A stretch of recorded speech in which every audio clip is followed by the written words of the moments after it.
Somebody could take a lesson from this in a place about 1,000 miles east of here called Washington, D.C. If they could learn, now that doesn't mean there wasn't fights, because there were.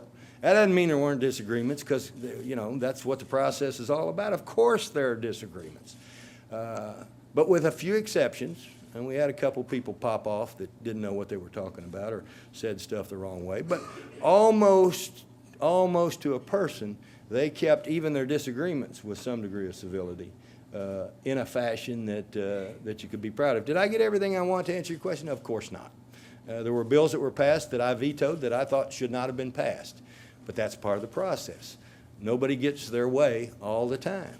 We live in a democracy. We live in a representative form of government, and to quote my friend Charlie Collins, the Founding Fathers knew what they were doing when they set up this system.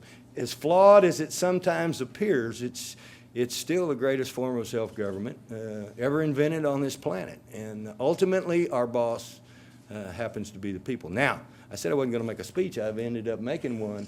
But I will add that our work is just beginning. Our work is just beginning.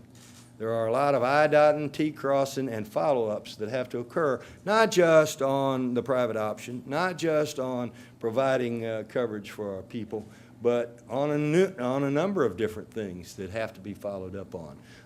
There are a number of issues going forward. Education remains our #1 priority. Economic development remains a close second. And just because private option took center stage in this session, because it was the top issue of the day, should never allow us to be detracted from the idea that our #1 goal is to educate our people from cradle to grave, everything from pre-K to the end of life and everything in between, and that educating those folks has to be accompanied by the opportunity to create good jobs for our people so that we don't just end up being a farm club to educate our people and send them to California, New York, Minnesota, Michigan, or somewhere else.